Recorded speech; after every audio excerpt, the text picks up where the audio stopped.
بسم اللہ الرحمن الرحیم۔ السلام علیکم ورحمۃ اللہ وبرکاتہ۔ عزیز طلبہ، امید کرتا ہوں آپ خیریت سے ہوں گے انشاءاللہ۔ گزشتہ سبق میں ہم نے تفصیل سے یہ جاننے کی کوشش کی کہ آیا یونانی فلاسفہ نے اپنے سے ماقبل فلاسفہ سے استفادہ کیا ہے یا نہیں۔ جانبین کی آراء ہم نے آپ کے سامنے رکھی تھی۔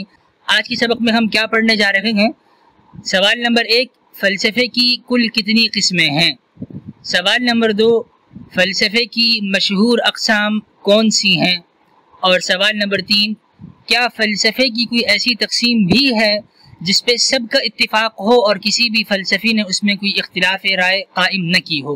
اور یہ بھی جاننے کی کوشش کریں گے کہ کیا متقدمین و متاخرین فلاسفہ کا اس تقسیم میں اختلاف ہے، اور اگر ہے تو وہ کیا تقسیمات ہیں جو ان متقدمین اور متاخرین فلاسفہ کے مابین پائی جاتی ہیں۔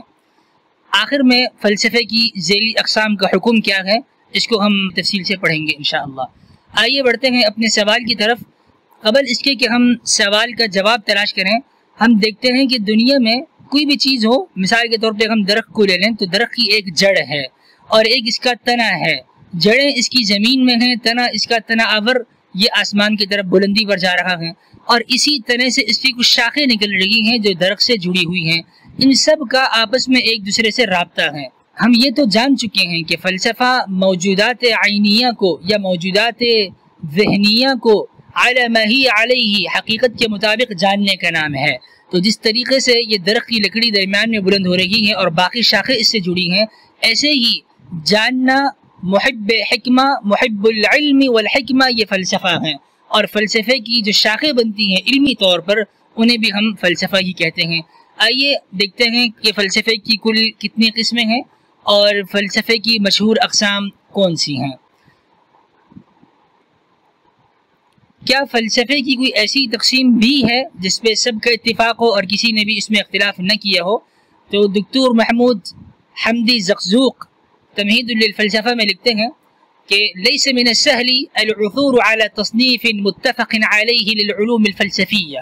کوئی ایسی تقسیم ممکن نہیں ہے، یا ممکن تو ہے لیکن آسان نہیں ہے کہ اس پر تمام عقلاء اتفاق کر لیں، کیونکہ کوئی ایسی متفق علیہ تعریف نہیں پائی جاتی جس میں کسی فلسفی نے بھی اختلاف نہ کیا ہو۔ دکتور مزید لکھتے ہیں کہ تعریفات کا مختلف ہونا، اس پہ تو مختلف متعدد تصنیفات ہیں۔ تقریباً جس عالم نے بھی ایک نئی تعریف قائم کی ہے، اس تعریف کے ضمن میں انہوں نے پوری کتاب لکھ ڈالی ہے، اور اس تعریف کا انطباق اور اس تعریف کا اطلاق جن جن علوم پر ہوتا ہے وہ تمام علوم انہوں نے اپنی کتابوں میں بیان فرمائے ہیں۔ کیا متقدمین و متاخرین فلاسفہ کا اس تقسیم میں اختلاف ہے؟ تو جی بالکل، جو قدیم یونان کے فلاسفہ ہیں ان کے ہاں یہ منہج اور معیار اور ہیں فلسفے کا، جو مسلمان فلاسفہ آئے ہیں ان کے ہاں معیار اور ہیں، اور جو بعد میں جدید فلاسفہ آئے ان کے ہاں معیار کچھ اور تھا۔ ہم اجمالاً ان تعریفات کو یا ان تقسیمات کو معمولی طور پر دیکھ لیتے ہیں۔ جیسے دکتور نے لکھا کہ فتعدد التعریفات یترتب علیہ تعدد التصنیفات، کہ تعریفات کے متعدد ہونے سے تصنیفات بھی متعدد ہو گئی ہیں، تو تمام اقسام کا احاطہ کرنا ممکن نہیں ہوگا، لیکن ہم اجمالی طور پہ ان کو دیکھنے کی کوشش کرتے ہیں۔ افلاطون نے فلسفے کی درج ذیل تقسیم معتبر مانی ہے، فرماتے ہیں نمبر 1 الجدل، نمبر 2 العلم الطبیعی، اور نمبر 3 الاخلاق۔ وكان لهذا التقسيم اثر كبير في العصور اللاحقه، اور اسی تقسیم کا بہت سے فلاسفہ پر، بعد میں آنے والے فلاسفہ پر ایک گہرا اثر بھی رہا ہے۔ ارسطو نے فلسفے کی تقسیم کس طرح کی ہے؟ وقد قسم ارسطو الفلسفة الى علوم نظریہ وعلوم عملیہ وعلوم شعریہ۔ ارسطو نے فلسفے کو 3 ذیلی علوم پر تقسیم کیا، نمبر 1 علوم نظریہ، نمبر 2 علوم عملیہ، اور نمبر 3 علوم شعریہ۔ بنیادی ان 3 تقسیمات کے بعد علوم نظریہ تنقسم الى 3 اقسام، اس کے 3 شاخیں ہیں، نمبر 1 الطبیعیات، اور نمبر 2 ریاضیات، جبکہ نمبر 3 الہیات۔ اس بنیادی دوسری قسم کو انہوں نے 3 مزید اقسام کی طرف منقسم مانا ہے، نمبر 1 الاخلاق، نمبر 2 السیاسہ، اور نمبر 3 تدبیر المنزل۔ جہاں تک علوم شعریہ ہیں تو فرماتے ہیں فموضوعها الانتاج الفنی على اختلاف انواعه۔ تو خلاصہ کلام ارسطو کے ہاں 7 تقسیمات ہو گئی فلسفے کی۔ مسلمان فلاسفہ نے فلسفے کو کس طرح دیکھا ہے؟ فرماتے ہیں کہ وقد اخذ الفلاسفة المسلمون على وجه العموم بتصنيف ارسطو، جیسے کہ ارسطو نے فلسفے کو تقسیم کیا ہے، تقریباً اس کے قریب ہی مسلمان فلاسفہ نے فلسفے کی تقسیم کو مانا ہے۔ امام غزالی رحمۃ اللہ علیہ نے موجودہ اشیاء کو دو بنیادی اشیاء پر منقسم مانا ہے۔ فرماتے ہیں کہ وہ موجودات جو ہمارے دائرہ اختیار میں آتے ہیں، جیسے انسانی اعمال، سیاسیات، تدبیرات، عبادات، ریاضات اور مجاہدات وغیرہ۔ نمبر 2 وہ موجودات جو ہمارے دائرہ اختیار سے خارج میں ہیں، لیس وجودہ بافعالنا، جیسے زمین و آسمان، نباتات اور حیوانات وغیرہ، یعنی ان کا وجود ہمارے دائرہ اختیار سے باہر ہے۔ یونانی فلاسفہ، مسلم فلاسفہ اور جدید فلاسفہ کے ہاں تقسیم میں اختلاف ہے، جیسے کہ ہم نے ابھی جان لیا۔ مزید علامہ لکھتے ہیں امام غزالی رحمۃ اللہ علیہ وعلى ذلك ينقسم العلم الى قسمين، یہ جو ہم نے موجودہ اشیاء کی تقسیم دو بنیادی قسموں پر مانی ہے، یہ علم منقسم ہوتا ہے دو مزید تقسیمات پر، یعنی ہم کہہ سکتے ہیں عملی اور نظری۔ ایک عملی ہوا جو ہمارے افعال کو بیان کرتا ہے اور ہمارے دائرہ کار میں آتا ہے، اور ایک نظری ہوا جو موجودات کے احوال کو بتاتا ہے اور ہم اس سے موجودات کے احوال کو جانتے ہیں، لیکن یہ ہمارے دائرہ اختیار میں افعال میں نہیں آتا۔ علم عملی کی 3 تقسیمات امام غزالی رحمۃ اللہ علیہ بیان فرماتے ہیں کہ العلم بتدبیر المشارکت التي للانسان مع الناس كافة، کہ انسان کا تمام تر لوگوں سے گھلنا ملنا اور مشارکت کرنا، تو اسی سے ہم سیاست مدینہ، تدبیر منزل اور اخلاق، اپنے مخصوص لوگوں میں رہے گا تو تدبیر منزل کا محتاج ہوگا، اور جب تمام لوگوں میں گھل مل جائے گا تو وہاں پر اس کو سیاست مدن یعنی سیاست مدینہ اس کا یہ بندہ محتاج ہوگا۔ تو علم عملی کی 3 تقسیم ہوئی، اور امام غزالی رحمۃ اللہ علیہ علم عملی کے بعد علم نظری کی بھی 3 ہی تقسیمات بیان فرماتے ہیں۔ العلم الالہی، جس کو فلسفہ اولی بھی کہا جاتا ہے، العلم الریاضی اور العلم الطبیعی۔ مزید امام غزالی رحمۃ اللہ علیہ لکھتے ہیں کہ امور عقلیہ خالی نہیں ہے درج ذیل احوال سے، ایسے موجودات جن کا جسم سے بھی کوئی تعلق نہیں ہے اور نہ ہی وہ مادے کے محتاج ہیں، جیسے اللہ تعالیٰ کی ذات اور وذات العقل والوحدۃ والعلت والمعلول وغیر ذلک، اور وہ موجودات ان تکون متعلقۃ بالمادہ جو صرف مادے کے محتاج ہیں۔ پھر یہ 2 حال سے خالی نہیں، یا تو یہ مادہ معینہ کے محتاج ہوں گے، یہاں تک کہ ان کا ذہن میں بھی اس مادہ معینہ کے علاوہ کوئی تصور نہیں آ سکتا، جیسے انسان، نباتات اور معادن اور السماء والارض وغیرہ، کہ جب ہم ان کو ذہن میں لاتے ہیں تب بھی مادہ، اور جب ہم خارج میں ان کو دیکھتے ہیں تب بھی یہ مادے کے محتاج ہیں۔ اور ان کے علاوہ کچھ ایسے بھی موجودات ہیں جو ذہن میں تو بغیر مادے کے آ جاتے ہیں، لیکن خارج میں جب بھی وہ پائے جائیں گے تو مادے میں پائے جائیں گے، جیسے مثلث، مربع اور مستطیل و مدور وغیرہ۔ دکتور حمدی زقزوق یہاں پر ایک بڑی اہم بحث اٹھا رہے ہیں، فرماتے ہیں کہ منطق کا ادراج کن تقسیمات کے تحت آئے گا، آیا منطق فلسفہ ہے یا نہیں؟ فرماتے ہیں کہ منطق، جیسے کہ ارسطو کے ہاں ہم نے تقسیم دیکھی، ان کے ہاں منطق اس طور پر ہے کہ وہ فلسفے کے لیے اعلیٰ اور ممہد کا کام کرتی ہے، عین فلسفہ نہیں ہے۔ اور امام غزالی رحمۃ اللہ علیہ نے منطق کو مطلقاً ہر علم کے لیے ضروری مانا ہے۔ مسلم فلاسفہ کے بعد محدثین، یعنی جو بالکل آخر میں جدید فلاسفہ آئے ہیں، ان کے ہاں بھی فلسفے کی تقسیمات قدیم اور مسلم فلاسفہ سے الگ ملتی ہیں۔ جیسے کہ ہم صرف بیکون کو دیکھتے ہیں، فرانسیس بیکون، ان کے ہاں فلسفے کی تقسیم فرماتے ہیں فتكون اقسامها هي الفلسفة الالہیہ والفلسفة الطبیعیہ والفلسفة الانسانیہ۔ ان تقسیمات کے بعد ہم کچھ مزید بھی حوالہ جات آپ کے سامنے رکھنا چاہیں گے۔ علامہ اشرف علی تھانوی صاحب الانتباہات المفیدہ میں بیان فرماتے ہیں کہ حکمت یعنی جس میں موجودات سے بحث کی جاتی ہیں، یا تو وہ ایسے افعال اور اعمال ہیں جن کا وجود ہماری قدرت اور اختیار میں ہے، یا وہ ایسے موجودات ہیں جن کا وجود ہمارے اختیار میں نہیں ہے۔